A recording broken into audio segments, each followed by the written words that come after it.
అందరికీ నమస్కారం. ఈరోజు కథ మనస్సు బంధం.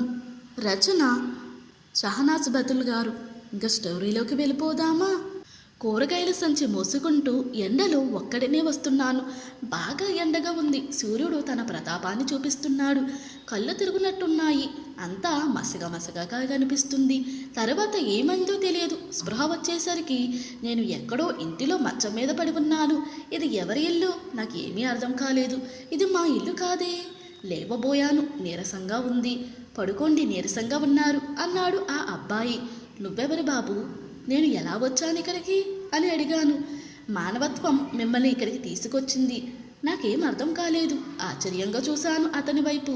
నేను రోడ్డు మీద వెళుతుంటే మీరు అప్పుడే కళ్ళు తిరిగి కింద పడ్డారు అంకుల్. మిమ్మల్ని మా ఇంటికి తీసుకువచ్చాను అన్నాడు నన్ను అర్థం చేసుకున్నట్లు. 2 చేతులు ఎత్తి నమస్కారం చెయ్యబోయాను. చేతుల్ని పట్టుకున్నాడు. అంకుల్, మీరు పెద్దవారు, మీరు నాకు నమస్కారం పెట్టకూడదు అన్నాడు. నేను వెళతాను అని లేవబోయాను. వద్దంకుల్, కాసేపు రెస్ట్ తీసుకోండి. నన్ను అంకుల్ అని పిలవద్దమ్మా. ఈ కాలం వాడిని కాదు కదా, బాబాయ్ అని పిలువు ప్రేమగా అన్నాను. బాబాయ్ చాలా బాగుంది. నాకు బాబాయిలు పెదనాన్నలు లేరు, నాన్న కూడా లేడు అన్నాడు. నా మనసుకు ఎందుకో చాలా బాధ కలిగింది. పాపం, మీ అమ్మగారు పెంచారా మిమ్మల్ని అని అడిగాను. అవును బాబాయ్, మా అమ్మ ఆ కాలంలో డిగ్రీ చదివింది, ఉద్యోగం చేస్తూ నన్ను పెంచింది. ఇంట్లో ఎవరూ లేరా అని అడిగాను. మా ఆవిడ ఉంది, బాబు నిద్రపోతున్నాడు అని చెప్పి భార్యను పిలిచాడు. వంటగదిలో ఉందనుకుంటా. చేతులు చెంగుతో తుడుచుకుంటూ వచ్చింది.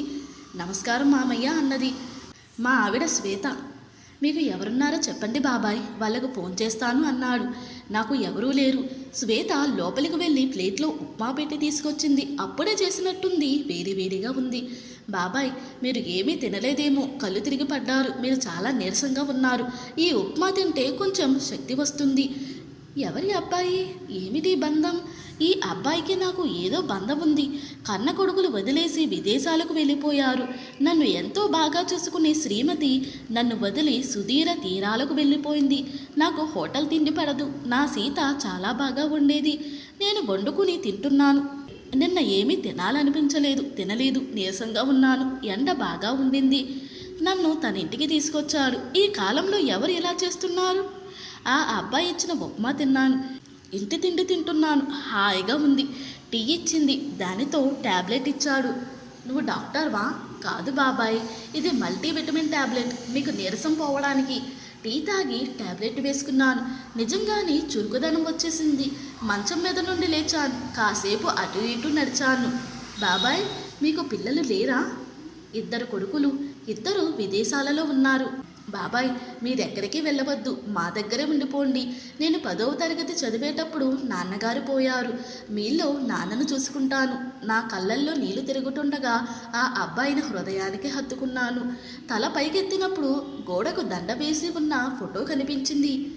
ఈ ఫోటో మా నాన్నగారిది. నువ్వు మా విశ్వం కొడుకువా? మీరు శంకరం గారా? అవును, మా నాన్నగారు ఎప్పుడూ మిమ్మల్ని గుర్తు చేస్తూ ఉండేవారు. దేవుడు నన్ను నా ప్రాణ స్నేహితుడు విశ్వం కొడుకు దగ్గరికి చేర్చారు. ఆ కాలంలో ఇంటర్నెట్, మొబైల్స్ లేవు. మా మధ్య ఉత్తరాలు ఆగిపోయాయి. విశ్వం ఎక్కడ ఉన్నాడో తెలియదు. మేమిద్దరం ఇంటర్, డిగ్రీ కలిసి చదివాము. మా స్నేహం జీవితాంతం ఉండాలని అనుకున్నాము. మేము తాతలం అయినా మా స్నేహం కొనసాగాలని అనుకున్నాము. ఎన్నో విషయాలు చెప్పుకునేవాళ్ళం, ఎన్నో ఆలోచనలు చేసేవాళ్ళం. నేను బ్యాంకులో మంచి ఉద్యోగం చేశాను.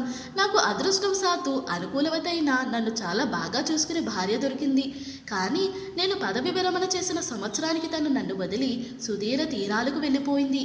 బాబాయ్, మీరు మా ఇంటికి వచ్చేసేయండి. నేను మిమ్మల్ని కన్న తండ్రిలాగా చూసుకుంటాను. మీలో మా నాన్నను చూసుకుంటాను. నాన్నగారు చెప్పారు మిమ్మల్ని కలవమని. కానీ మీరు ఎక్కడ ఉంటారో తెలియదు. ఫేస్బుక్, ఇన్స్టాగ్రామ్లో కూడా వెతికాను, దొరకలేదు అన్నాడు. మళ్ళీ 2 చేతులు చాచి ఆ అబ్బాయిని హృదయానికి హత్తుకున్నాను. నేను నా కొడుకుని కౌగలించుకున్నంత అనుభూతి కలిగింది. 2 కొడుకులు ఇంటిని కూడా అమ్మేసి ఆస్తులు పంచుకుని వెళ్ళిపోయారు. మీకు పెన్షన్ ఉంది కదా నాన్న, అదొకటి మీకు చాలు కదా, మీరు వండుకోండి, లేకపోతే వృద్ధాశ్రమంలో చేరిపోండి అని సలహా ఇచ్చి వెళ్ళిపోయారు. ఈ కాలం మనుషులకు ఇదేం పిచ్చి? నాకు అర్థం కాదు. ప్రతి ఒక్కరూ విదేశాలకు వెళ్ళిపోతున్నారు. ముసలి వాళ్ళకు కావాల్సింది డబ్బు, ఇల్లు కాదని వృద్ధాశ్రమంలో వాళ్ళు బాగా చూసుకున్నా కన్న కొడుకులు మనవలు లేని లోటు అలాగే ఉంటుందని ఎలా చెప్పాలి? ఆలోచిస్తుంటే నా కళ్ళల్లో నీళ్లు వచ్చాయి. నా కన్నీళ్లు తుడిచాడు. నీ పేరేంటి బాబు అని అడిగాను. శ్రీకాంత్. నా మనసు గతంలోకి వెళ్ళిపోయింది. ఆ రోజు ఇద్దరం పార్కులో కూర్చున్నాము. ఏవో కబుర్లు చెబుతున్నాడు. ఎన్నో విషయాలు పంచుకున్నాము. నీకు పెళ్ళయ్యాక కొడుకు పుడితే ఏం పేరు పెడతావురా అని అడిగాడు విశ్వం. ఏమో, పెళ్లి కాలేదు, ఇప్పుడు అవన్నీ ఎందుకు అన్నాను.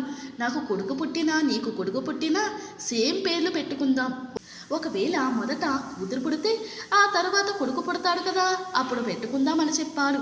నా కొడుకు పేరు కూడా తనై నిర్ణయించాడు. నాకు కొడుకు పుడితే శ్రీకాంత్ అని పెడతాను, నీకు కొడుకు పుట్టినా శ్రీకాంత్ అని పెట్టు. అందుకే నా పెద్ద కొడుకు పేరు కూడా శ్రీకాంత్. ఇతన్ని నేను శ్రీకాంత్ అని పిలిచినా పెద్ద కొడుకుని పిలిచినట్టుగా అనిపిస్తుంది కదూ. దేవుని లీల, నన్ను నా కొడుకు దగ్గరికి చేర్చాడు దేవుడు అనుకున్నాను. మేం మొదట కొడుకుకి శ్రీకాంత్ అని పేరు పెట్టాలని అనుకున్నామని చెప్పాను. చూసారా బాబాయ్, మిమ్మల్ని నా దగ్గరకు చేర్చాడు దేవుడు. మీరు మా దగ్గర ఉంటేనే మా నాన్న ఆత్మకి శాంతి. మీ ఇల్లు సొంతిల్లా అద్దిల్లా అని అడిగాడు. అద్దె ఇల్లు అయితే బాబాయ్ వెళ్ళి సామాన్లు తెచ్చేసుకుందాం. వాళ్ళ బాబు బంటి లేచి వచ్చాడు. మీ తాతయ్య అన్నాడు కొడుకుతో. 2 చేతులు చాచాను. వచ్చాడు, ఎత్తుకున్నాను. నా మనవడిని ఎత్తుకున్నట్టుగా అనుభూతి కలిగింది. నేను, శ్రీకాంత్, శ్వేత, బాబు అందరం వెళ్ళి నా ఇల్లు ఖాళీ చేసి సామాన్లు తెచ్చేసుకున్నాం. అయినా నా దగ్గర ఉన్నది చాలా కొద్ది సామాను. ఇప్పుడు నా పెద్ద కొడుకు నా దగ్గరే ఉన్నాడు. శ్రీకాంత్ దగ్గర నేను చాలా సంతోషంగా ఉన్నాను. శ్రీకాంత్, శ్వేత నన్ను చాలా బాగా చూసుకుంటున్నారు.